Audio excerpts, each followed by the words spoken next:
Hello. Yeah, hi. How are you? I'm good. How are you? I'm doing well. Okay.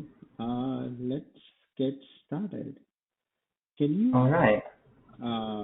so let's do one thing. First, can you tell me a little bit about your background on like what you have been working on and what you're targeting currently with like which companies you're targeting All so right. that I can, Or you can finish. so that I can frame I mean like ask the question accordingly. All right. Well, I'm a recent graduate. I've been working for the past few months at a university lab working on their core services, mostly working with Python. Okay.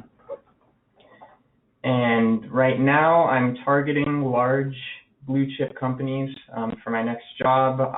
I'm waiting. I just interviewed with Google. I'm waiting on a response from them, which should come next week. I'm in the pipeline with Microsoft. And next month I plan on applying to Amazon. And if none of those pan out, I think I'll wait a bit and then do another round of applications. Okay. Perfect. So let's get started. We'll try to solve a couple of questions, All right. and basically we'll take it from there, like how we solve it and those kind of things. All right.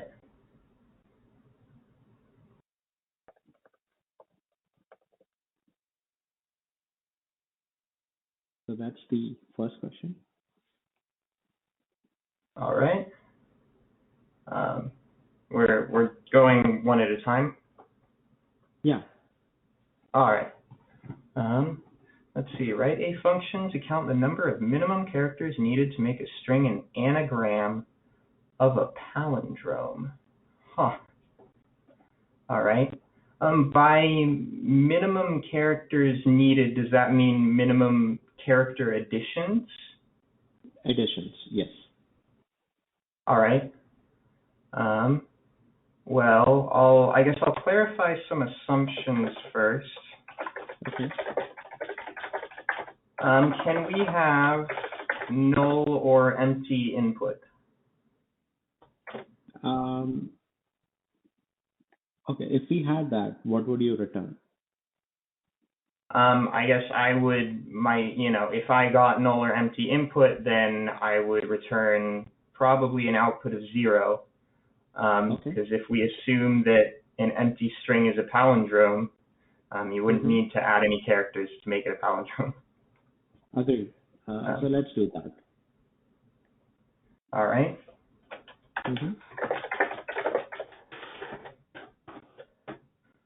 Any other assumptions? Let's see. Is there a maximum length of the input? It would fit in the memory. All right.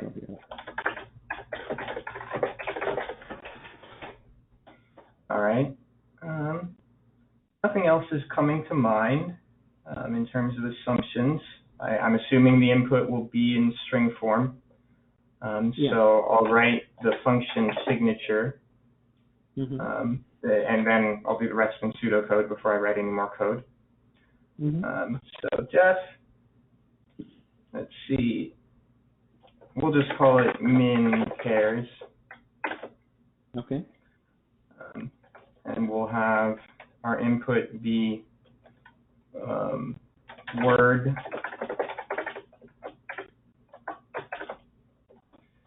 that will return int. Now, in terms of strategy for this problem, the number of minimum characters needed to make a string an anagram of a palindrome.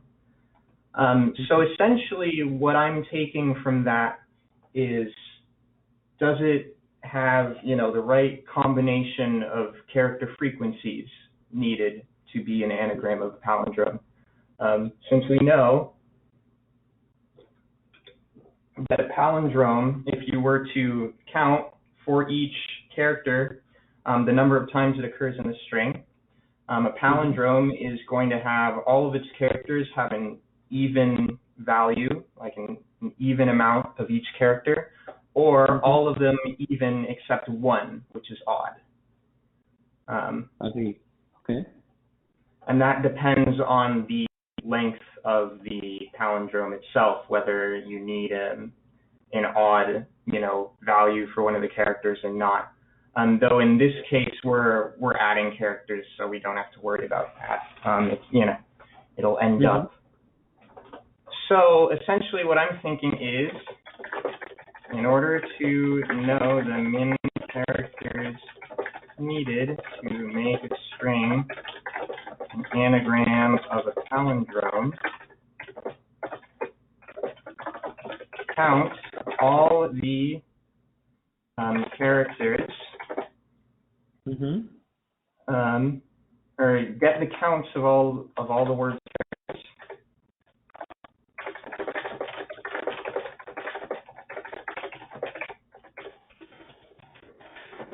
And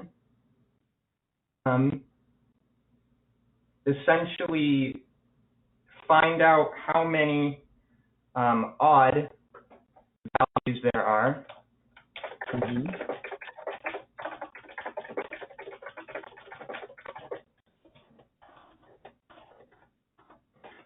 Odd numbers of occurrences. Am I spelling that right? That's okay. Yeah, I'll assume it's right. Have odd number of occurrences and add 1 to output for all except 1, unless there's only one character with an odd number of occurrences.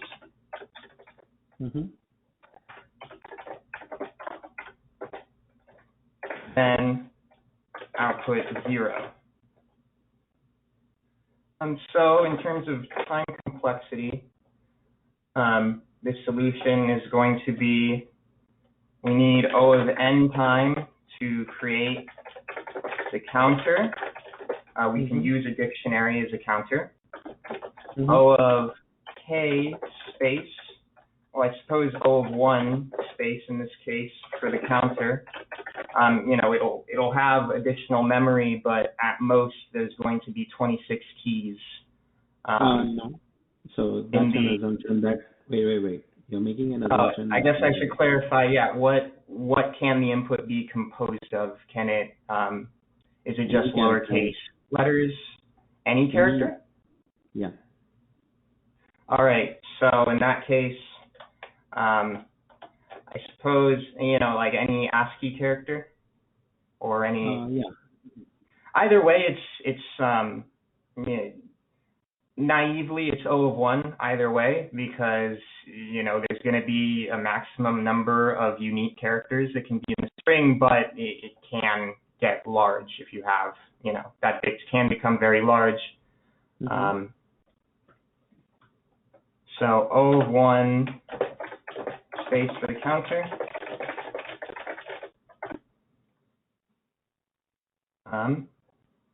How is it? And then, well, like I just said, there's, if we're counting unique characters, there's always going to be a maximum number of characters, or number of unique characters you can have. Like if you're just working with letters of the alphabet, you can have a maximum of 26. If you have, if you're using ASCII, I think ASCII has like a bit over 100 characters. If it's Unicode, then that's, potentially thousands and thousands. But either way, it is a fixed maximum that, would probably, doesn't necessarily scale with the length of the input. So I guess I'll scale with the length of the input, but you never know how much memory you would be using. It won't be always constant. Like I could have just like one character string, or I could have 10,000 character string. But in those 10,000 characters, I could have k different characters. So it won't be, because when you're storing it in the dictionary, the space is counted by the storage of that dictionary that you have, not with the number of total number of characters that would be constant, because you're not using each and every one. You're not creating an array. Like, let's say if I change it to Unicode, you wouldn't be creating an array for that Unicode completely. You are basically creating a dictionary. So it's technically not constant. Yeah, I guess I say constant because I feel it wouldn't be correct to say that the space complexity of the dictionary necessarily scales linearly with the size of the input. I could have an input that's, 3,000 characters, but have them all be the same character. Agreed. So it would be O of k, where k defines the number of unique characters. All right. So we're defining it, I guess, that makes sense. All right. Let's see. So it doesn't have to be O of n, but O of k, where k defines the uniqueness of that character. All right. That, like I said, that makes sense. It's just, at least when I'm working with like just letters of the alphabet, I'm used to saying the space complexity is O of k, or is O of 1, because there's a maximum of 26. And 26 isn't a super big number when it comes to, computer memory. Mm-hmm. But I guess if we have an expanded character set, then it's, it's more useful to say O of k. All right. Let's see. We are 12 minutes in, so I'll speed it up a little bit. All right, so create the counter in O of n time, then find out how many characters have odd numbers of occurrences. That'll be O of k time, because we can iterate through the counter. Mm-hmm. And then and then we say if the number of characters that have odd numbers of occurrences is 1, then return 0. So we return 0 if there's only one pair with odd occurrences. Oh. So what happens if it is 0? If there's none, then we can also return 0 in that case. We don't have to make any changes. So it wouldn't be only 1, right? Yeah, you're right. Or 0 pairs. Sorry, what was that? At most 1, right? Yeah, at most 1. We can say that. Otherwise, return num of pairs with odd occurrences minus 1. And that is the number of additions you have to make. You need to even out all of those characters. Mm-hmm. So let's see, I'm comfortable coding this up if you're comfortable moving forward with it. Yeah, let's do that. All right. So create the counter. We're going to have to... Don't use the counter method in Python. Okay. I'll just use can I use a default dict? Yeah, that's okay. All right. I mean, a counter is essentially a default dict with a default of 0.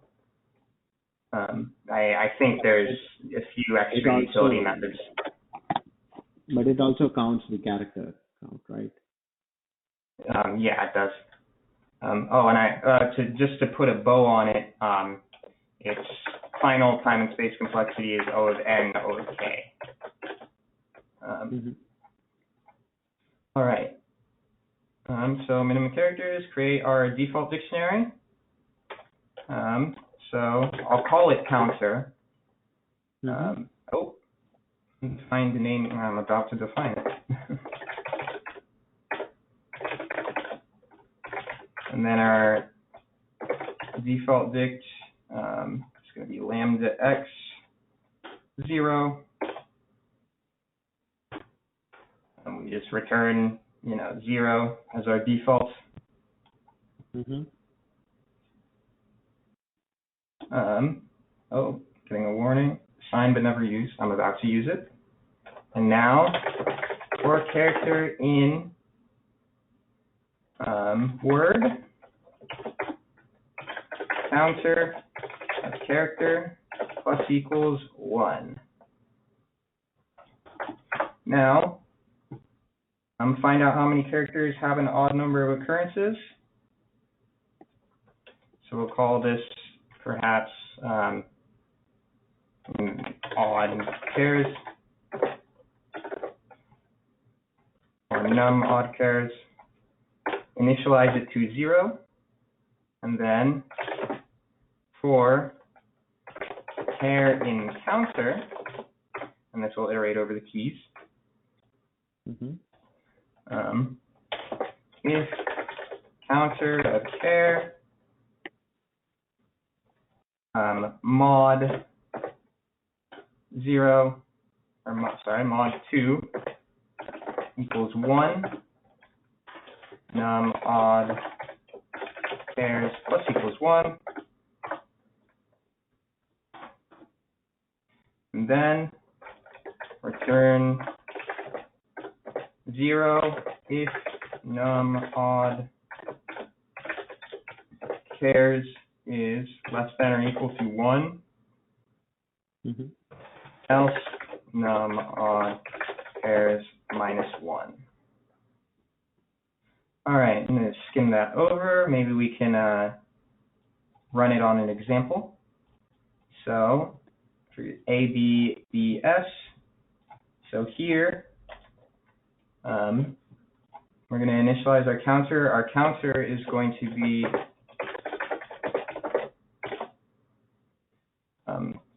A. There's one instance of A. There's going to be 2 instances of B. One instance of S. Oh. So num odd chars, after we go through this loop, for character and counter, A, num odd chars equals 1. B, we don't increment. S, we do increment. And then we're going to return 1. We'll return num odd chars minus 1. All right.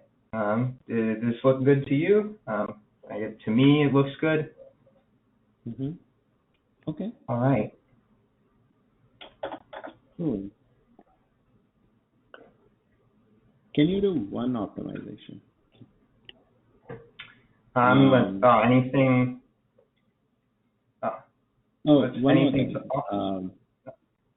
First thing, in the first assumption that you had, null returning 0, I don't think that. We need to add in that as a corner case. You're correct. Slipped my mind. If len word equals 0, return 0, which we can actually just turn into a ternary statement. Well, actually, we can't. It would need an else. All right, and then any more optimized? Null. Oh. What about null? Oh, you're right. In that case, this will catch both the none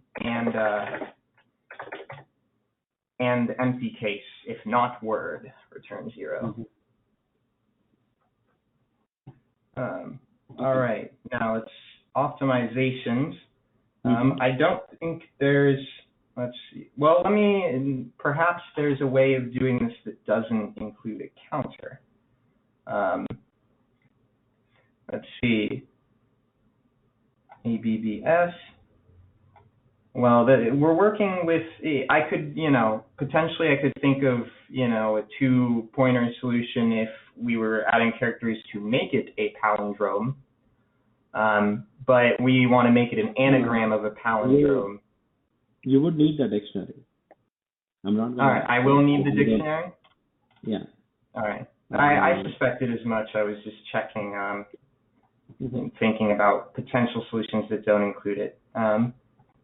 So But let's can you see. just make sure that the dictionary only has odd characters and not even? You're right. Or can I make sure that it only has odd characters? Well, I could, well, for me to know if a number's final count is going to be odd, I mean, I could remove even characters as I'm iterating over the counter, but we've already used that space. It would just be kind of destroying part of the counter early. So not a super good optimization there. It doesn't change our complexities. No. I mean, it won't change the complexity. The complexity would remain the same. All right. Well, so you think it's it would. So right now you're doing a two loop. It would remove that second loop. or I'm remove the second loop. Mm-hmm. Oh, I see. We keep a count. We keep a running count of how many odd characters are in the counter. If a character's value becomes odd when we add to it, we remove from the count of odd characters. If it becomes odd when we add to it, we add to the count of odd characters. If it becomes even when we add to it, we subtract from the count of odd characters, and that saves us an extra iteration over the dictionary. Is that what you had in mind? Yeah, I mean, one way of, so that is one optimization that you can do. The other way of doing that is when you're adding it to the character, to the counter, you can check if the character already existed. If it existed, you remove the character. If it did not exist, add the character. In that way, you would only have the odd characters. You don't need the counter, you don't need anything. I see. And in that case, I would use a set because we're not storing the counts. Exactly. All right. And then at the end, I just do the same jazz here, but with the length of the set. Yes. So we'll call it odd pairs equals set. Now, for character in Word, if pair in odd pairs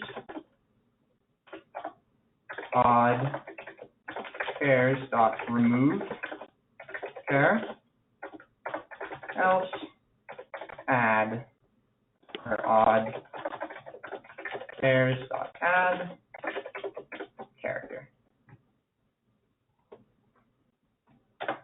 And we remove all this. And we replace this with length of odd pairs.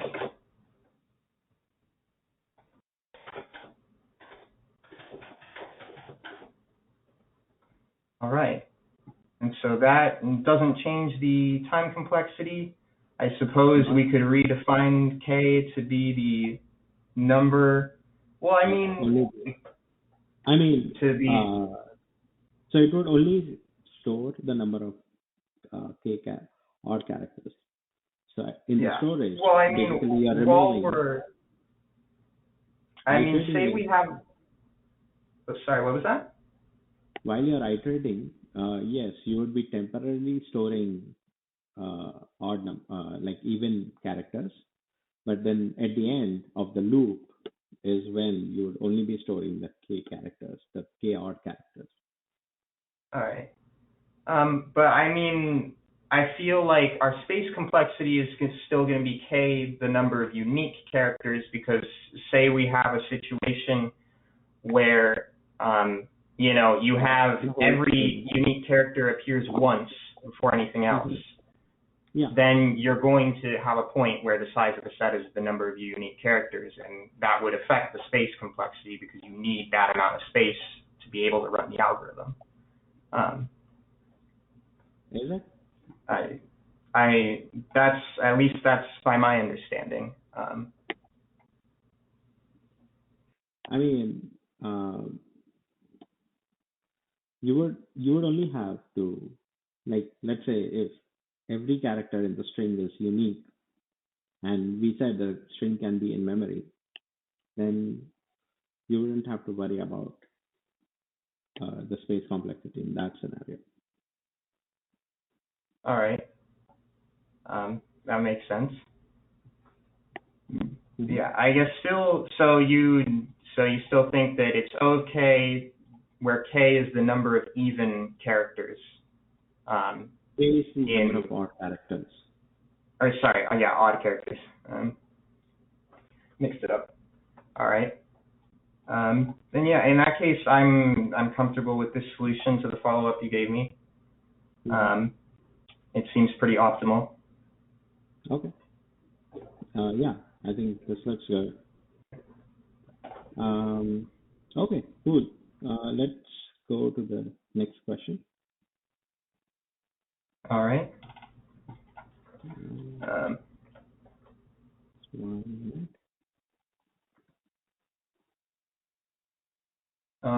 If you're able to tell me, will this be the last question, or are there 3? No, this would be the last question. All right.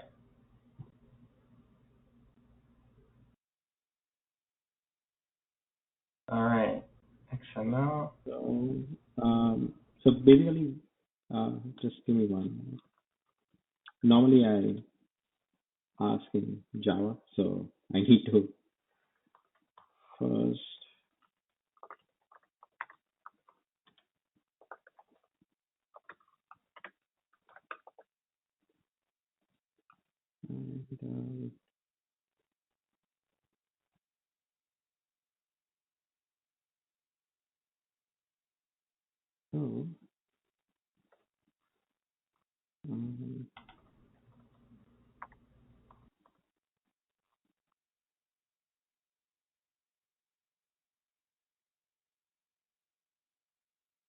Wait, how do you write a method in Python? Not sure. It would just be class tokenizer. If it's not inheriting from anything else, then just colon and then the body of the class. Okay. There's no access specifiers in yes. Python. Okay. Yeah. Okay. So I'm not used to Python, so. It's fine.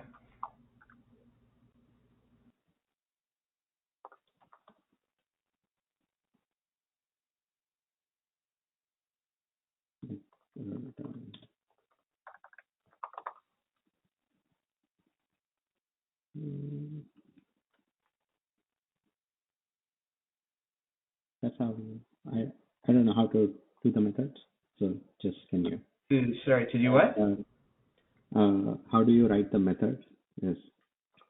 The method, if it's a method, you need to include self as a parameter. Okay. Yeah. And then return types aren't explicitly specified either, though you can add, it's just def is next token, and then you don't need you can add the return type through an annotation, which is optional, and isn't enforced by the language. I think it'll just warn you.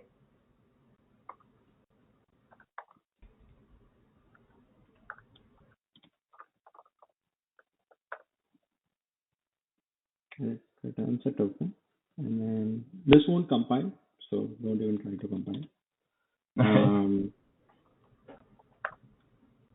But just wanted to. That's the instincts, I see.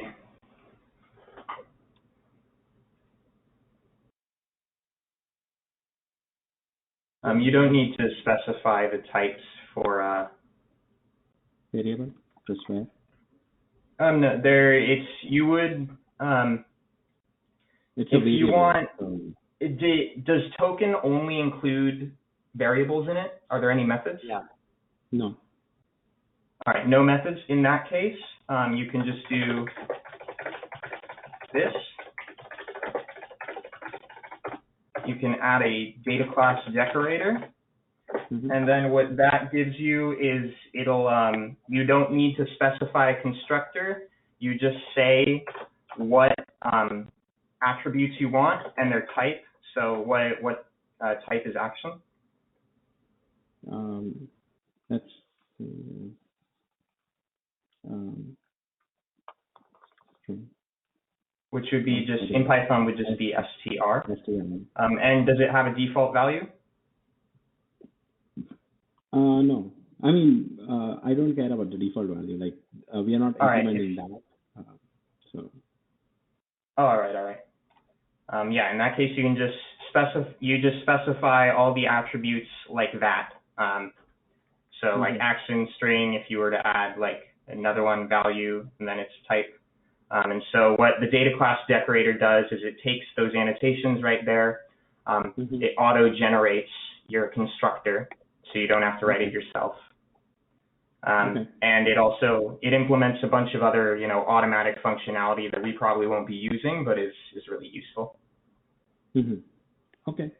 So why is it highlighted that way, value?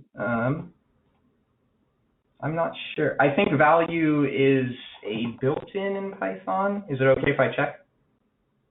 Sure. All right. Let's see. It may not be. Yeah, it's not. I'm not sure why it's highlighted. Okay. I think this editor might just not be used to the data class syntax. So that's okay. Let's not worry about that too much. All right. So you have a tokenizer which would create a token, which will tell you okay, whether there's a next token or not. And so the process that we are saying is we're getting a lot of XML from external sources, and we want to tokenize them. Like you might have integrated with multiple systems. So if we are integrating with multiple systems, we get a lot of XMLs that they form in. We get it as tokenized, and we want to parse it into an object. So first we need to define this object, because that's the object that this parser would return. All right. How would you represent that object? Well, if it's XML, XML, I think it's tricky. If we're just working with what you have here, where we just have, nested objects that just have, identifiers and then values, if we don't have to deal with additional attributes or things like that, then we could just use a dict to represent the XML. Yeah, but instead of a dictionary, because in the dictionary, if you want to preserve the hierarchy, you won't be able to do that cleanly. Sorry, what was that? If you wanted to preserve the hierarchy, so in this case, technically, this is how it would look like if you well formatted the XML. Well, I mean, you could if you used a nested dictionary. Yeah, I mean, it's not a clean way. That's all I'm saying. All right. Then in that, then I suppose you would use a tree. Okay. Yeah. So you'd say, A has 2 children, B and D. I mean, you can create your own class. That's all I'm saying. You can create your own class. Right. If you had to create that, what would that be? How would you store the information in that class? If you had a class called class some XML node or something like that, what would be the different things that you would have? I would have I suppose I would have it's the name of the node, so like A or B, and then I would have, if so this is, do we want to add in functions that would make it easier to parse? Parse what? The XML. So say if I had, I wanted to search through its children by We name don't or care. search. We don't care about. So we are just preserving uh, that structure. We don't care about how it is being used. If you basically you can search it, but we don't care about like how it is being used, basically. All right. In that case, I mean, for me at least, it comes back to a dictionary being the best way to store it. So each XML node would have a name and then a dictionary of its children, which each have their name as the key, and then an XML node is their value. Why would you need a dictionary for that? Just because it's the best way to have, O of 1 access to each of its children. I could, have a list of its children, but then I have to. The only thing is, again, we are not optimizing for any kind of that. All right. So we are not storing. I mean, we are just basically gonna store, but not gonna optimize. All right. So if we want the most efficient storage, then. Yeah, just like, okay, if you just want to store that hierarchy, instead of a dictionary, what would you use for children? Well, it would save space if we used a list. That takes less space than a dictionary. So you would have the name of the node and then a list of all its children. Okay. All right. So do you want me to write that down or? Yeah, on the XML node class, can you write that down? All right. Then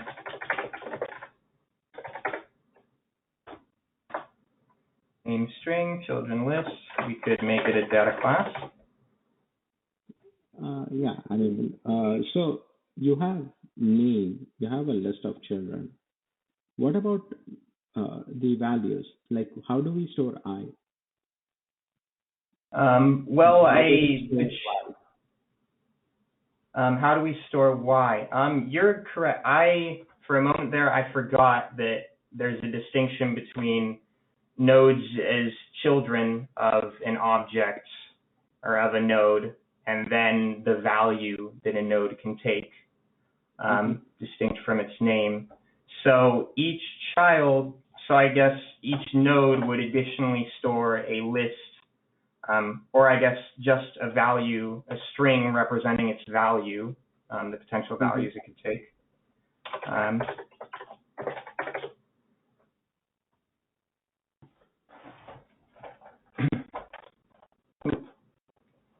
All right. Then I believe that, at least for this example, I believe that covers it. Okay. Yeah, I mean, we would have, you can assume that we would have XML in this format only. So, like even multiple nested things, but we would only have it in this format. You can assume. All right. So, are you comfortable with that? Yeah, I believe I am. I'll see if, well, because I'm assuming you want me to write a function to parse this into an object. All right. Yeah. Well, yeah, we'll see if, maybe there's a way to change its structure to make the parsing more efficient once I've figured out the parsing algorithm. But for now, this basically lays out the basics of what we need. Okay. Sounds good. So let's, all right. So then this return type, we can say it is an XML node, right? Yeah. All right. Pardon me if I missed this, but what is the action in the token? So yeah, that is line 62. Let's see. 62. Oh. Let me. So it actually says actions would have basically three values only. Three types of string. One is begin, one is value, one is end. What does that mean is the begin of the tag, and it will give you the tag name. All right. The value value would basically say if it is a value or not, like value of the tag. So value between the tag, and end would say it is the end tag. So if we were to write this above case, so it would look something like this. D, we can D value I and D and A. All right. And clarifying assumptions here, each object that we get, it's only going to consist of one root object, right? You wouldn't say have, A and then, No. if I were to put, that's a different object. If I were to put another node down there. All right. Yeah. You can assume that for the simplicity of this problem, it would only have one top level object. All right. And is it okay if I go to the restroom real quick, just 30 seconds? Yeah, sure. All right, thank you.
All right. So let's look. Action value. So let's see. Essentially, what we're doing here is it's kind of recursive.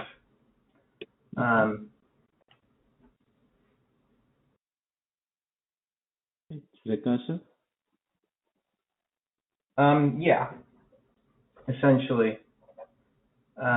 But I mean, I'll see if there's a way I can do it perhaps iteratively as well. I mean, in recursion, how would you do it? If I were to do this recursively, just rough idea is every time I open a node, or I opened a node, that would be a recursive call to fill out its children, or to fill out its value in children.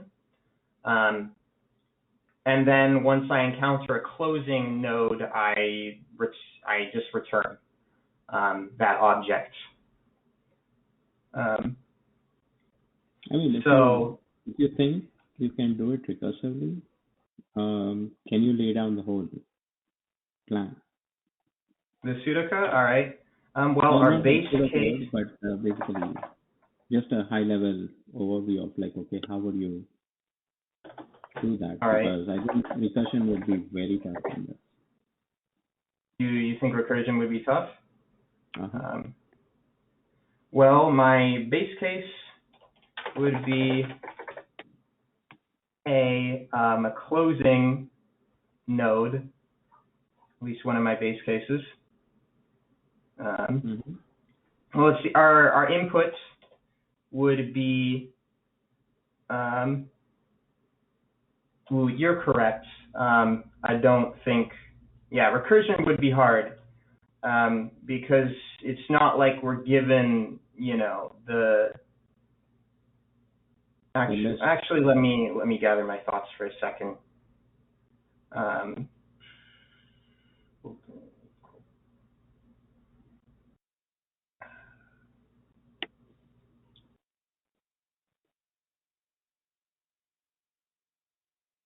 I guess it wouldn't necessarily be,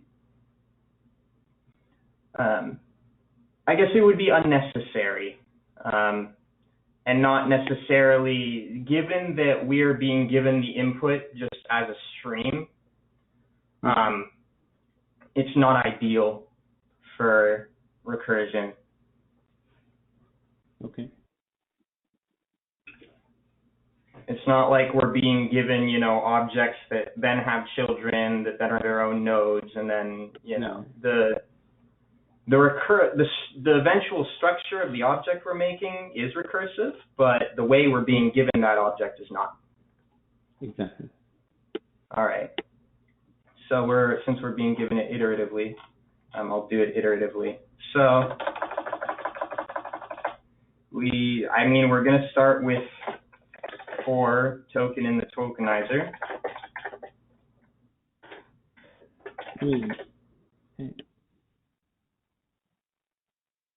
Or I guess while.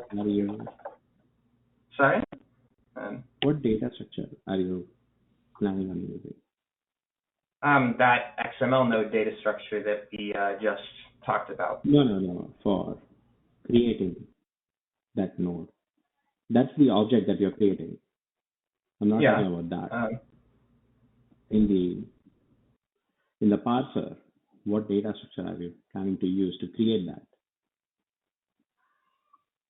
Well, I need to use a string. I need to first create strings representing the name and value, and then I have to create a string representing it, or a list representing its children, if that's what you were asking. And then those compose the XML node. No, I'm not asking that. But let's say, think about it. You have that, like, if you look at line 63 to 72, you're basically giving one action at a time. So you know when the tag is beginning, when the tag is closing, and what the value of that tag is. All right. So once a tag is begin, after that, if you see a begin, you know that it's a child of that tag, right? Yeah. So. All right.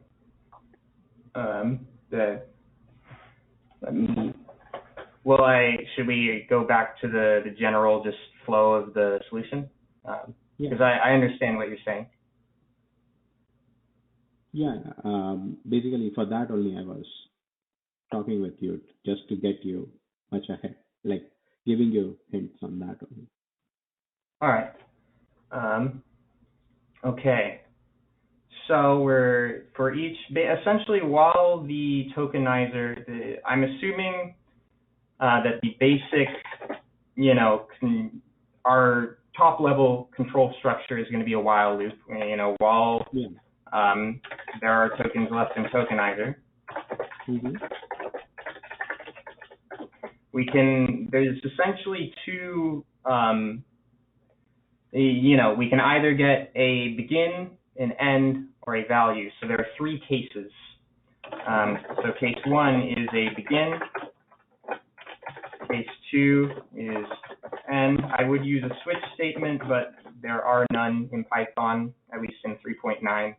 I think there is in like betas of 3.11, but I'm not familiar with it yet. I mean, that's perfectly fine. Even if you use if else, that's also fine. I don't care about that. All right. Now, let's see, case one, begin. If we get a begin token, then what we're going to want to do is init a name, and we might want to use a stack here because we could have to construct another node while we're in the process of constructing, a top level node. We might need to construct, one of its children. So there's probably going to be a stack involved at some point. But I'll save that for later. If we get a begin, we won't be, let's just not think about, black box this, not think about the recursive structure yet. In the case we get a begin, we init a name. And then if we get a value, we're assuming that we've already gotten a begin. We init a name, empty value. If we get a value action, then we define our value string. If we get an end, then we init current node with name and value.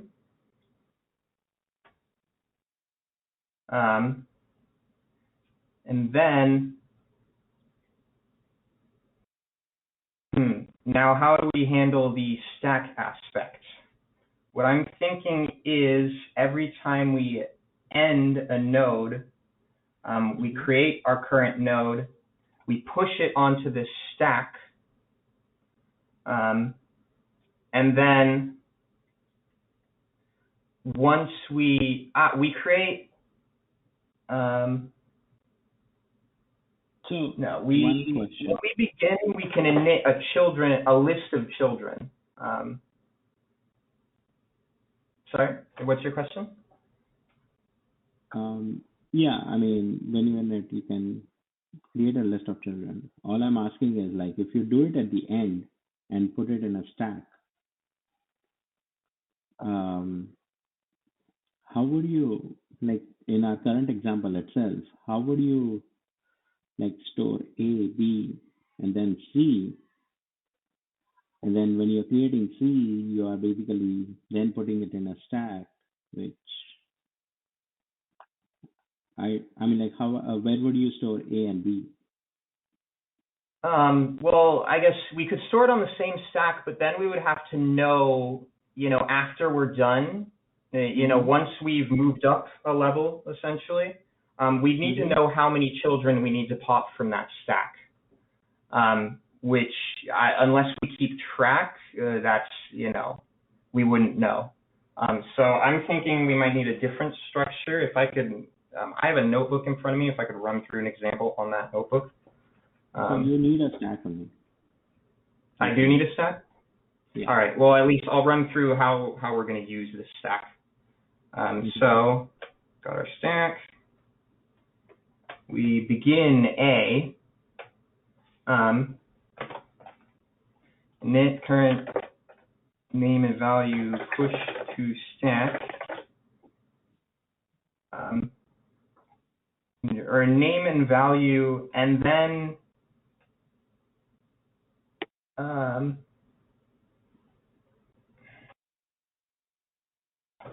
I'll just run through the example. All right, so we begin A. We init its name and empty value.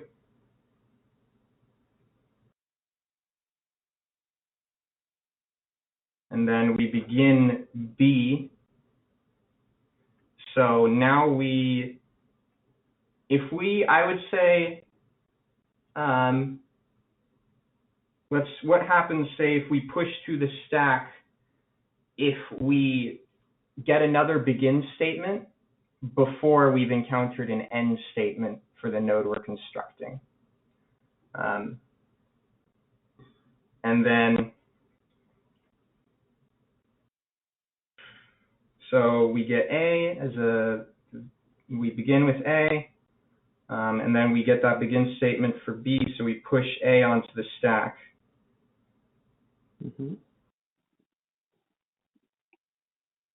Then, and now we have B, and its value is our current, values we're working with. Then we see C, so we push it to the stack as well. We push B to the stack.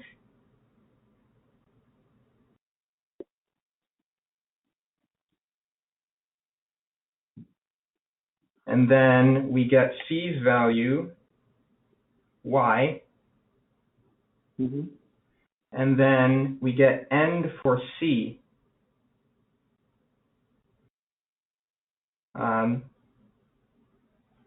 So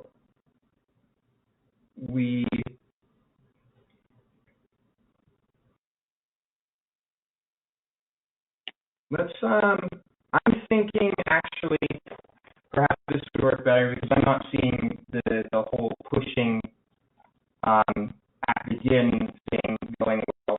Instead, we push when we get an end, if we didn't push when we get a begin, or if we didn't push when we get another begin while we're working with a certain node, then we would override the values we're working with, the more top level values with the values of its children, and that's not good.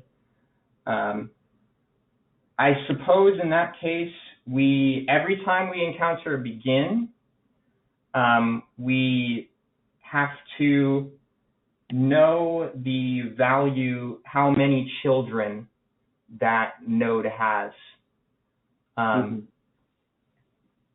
So we would want to keep count. No, you don't need that actually. So all right. Just in the interest of time, I'll give you the solution. Basically, when you begin, you first check the stack itself. If you have a node in a stack, you basically so when you init the node with a name and empty value and an initialized list, you basically pop the current value if there is any, and then add this init as one of the children, and then push both.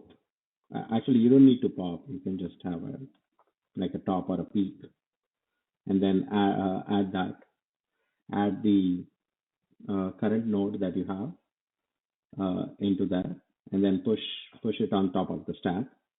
When you get an end, you just pop out of the stack. If the stack is empty, you just remove it, and the defined string, you just basically take the top and then make the value as the current value. That's it. All right.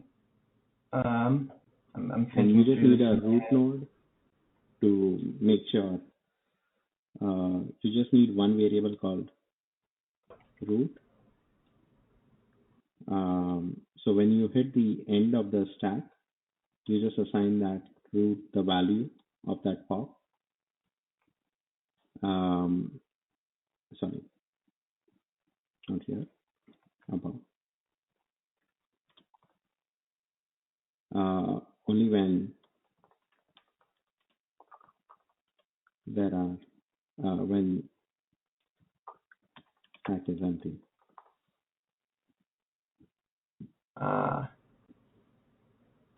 And then just return the root. That's it. I see.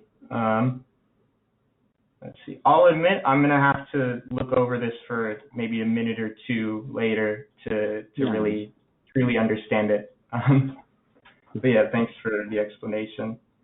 Do you have any more follow-ups, or should we do feedback? No. I think I think we are good. The way you solved the first question, I first thought that you might have seen that question. So that's why I gave you this question. This question I normally ask the seniors. And I I see. actually gave you a little bit more than what I normally ask them. Um, like You little said bit this is more for in the sense. seniors? Yeah, this question is mainly for a senior, but I've actually like only given you just two parts, Mm-hmm. just to define the class and to implement the parser. The parser is for normally anyone, but to defining the class, and normally with seniors, I normally ask them to give me trade-offs. Okay, yeah, if you have an XML node, you can have children. Like the one that you created is a generalized, like a denormalized list type, but you can also have like a hierarchy, like you can have XML node and have a children, have a parent, and those kind of things. Mm-hmm. All right. Do you think that if I had been more familiar with doing a breadth first search with a stack, that maybe it would have come more intuitively? Because I'm getting that impression that essentially what we're doing is just we're being given the values of a BFS through um, the well, actually we're Okay. not. It's more DFS. Yeah. But yeah, I mean, So yeah, I'll it just is. look at it later.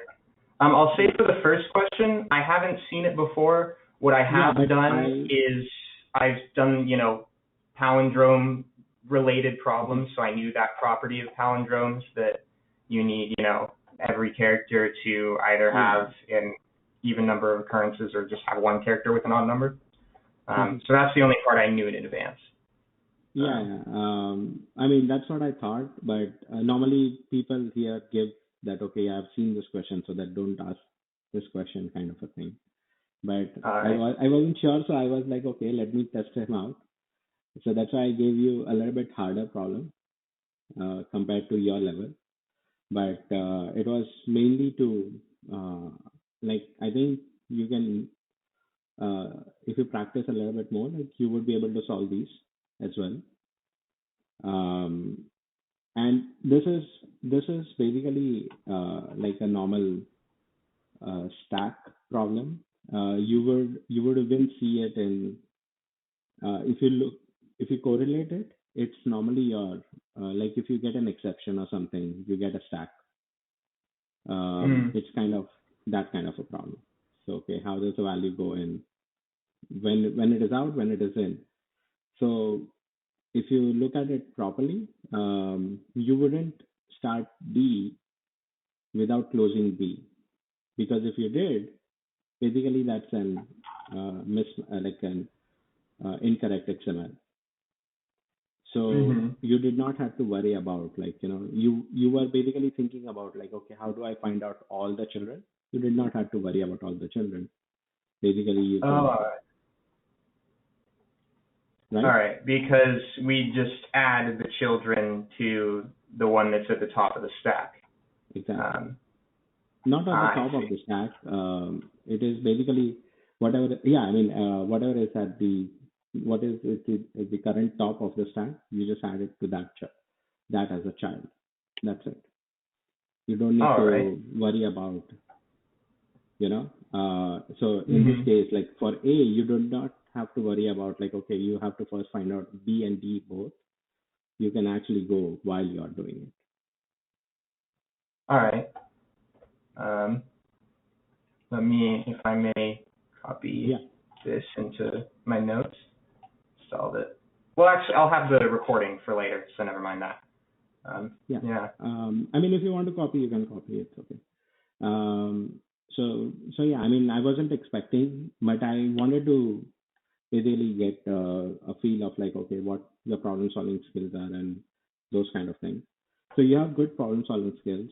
Just try to understand the problem a little bit more, and then you would be able to do it. So the first problem, as I said, like you did it really fast and you were on point and those kind of things. So I know the optimization was like a neat thing. Like there was Yeah. even if you did Um, not do but it, like would have all right. I mean, but did at it. the same time, given that it's, we're dealing with odd and even, There's really only two states that I have to keep track of rather than keeping track of the actual count. So it makes sense that you would do an optimization like that. I just didn't see it. That's perfect. But I'll have to look out for it. Even what you had was like, because it doesn't change the complexity and other things. So even what you had was correct. So yeah, I mean, in the real interview, they would be fine with what the solution you had previously. You would be fine. All right. I just wanted to show you that, okay, these are the different ways you can think about a problem like that. When you have when you understand that, okay, how do you consider different states, and how can you optimize them in your coding and in your algorithm as well. That's why I showed you that. All right. And it made perfect sense. Yeah. So thanks for that. All right. And for the second problem, as I said, this is mainly for a senior. But the reason why, and I just gave you very particular points, so that you would be able to at least show me how you were thinking. And that's all I was looking for. I wasn't even thinking about that you would be able to code. If you had coded it, it would have been awesome. And I would have told you that you might be, even if you start as a junior right now, you might be getting promoted very soon. Oh, all right. Yeah. But the whole idea there was that I just wanted to understand how you were thinking. I mean, you're thinking in the right direction. Just try to, in both the problems, basically take a step back and see whether what are the different things that you are trying to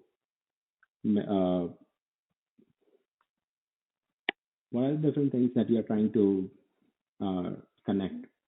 So let's say in the previous one, you had the even and odd state that you were trying to connect, basically trying to find out which one were even, which one were odd. In this one, you were trying to connect the child with the with its parent, basically. If I summarize it, that is what you were trying to connect. And yeah, I mean, the only thing was that you did not take a step back. I would say, if you are trying to solve the problem, take a step back and try to see, not in an you don't have to wait till the interview, but basically when now you're practicing, try to take a step back and see how you're imagining the problem.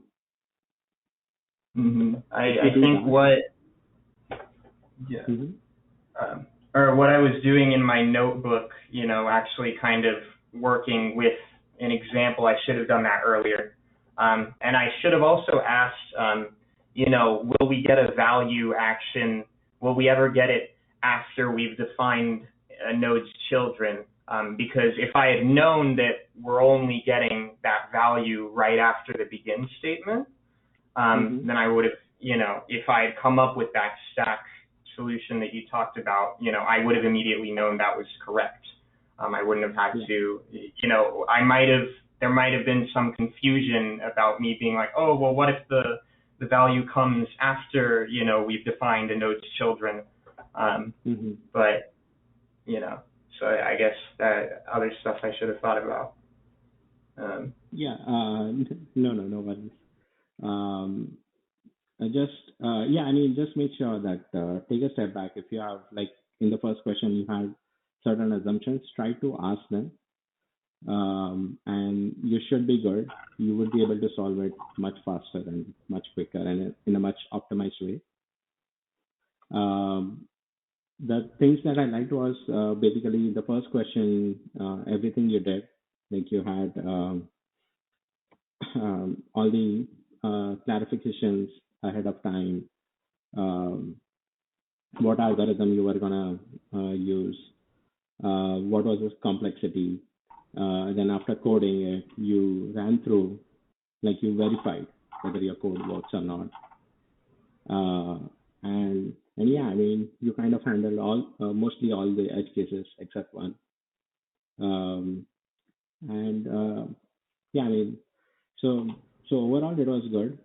Uh, just if yeah, I mean, just when you're practicing, try to take a step back and look at the problem, because if something came up, like I'm assuming you're doing lead code day in day out. So if something came up unknowing or something like, out of the box, you would be able to solve that much easier. Mm-hmm. Or I would or wouldn't. You would. All If right. you take a step back and even when you're trying to now practice with any of the lead code problems, if you take a step back and see, okay, how does things go? Like you mentioned in your notebook, that you are basically taking notes on, like, okay, yeah, imagining how the process would have been. Basically, that's what I'm talking about. Like taking a step back, trying to imagine how the structures can be, how how the data is flowing, or how the states change. That would help you in solving any random problem much faster. All right. Changes of state, I'll write that down. But yeah. All right. That understood, definitely. Is there any other feedback you want to give? No. Any feedback for me? Did you enjoy it? I enjoyed myself. I'll have good things to write in the form when I fill it out. So yeah, I mean, thanks for a great session. This was definitely really helpful. Yeah, anytime. Thanks. All right. All right. All the best, and have a wonderful rest of the Sunday. All right. Thank you. Bye. Bye.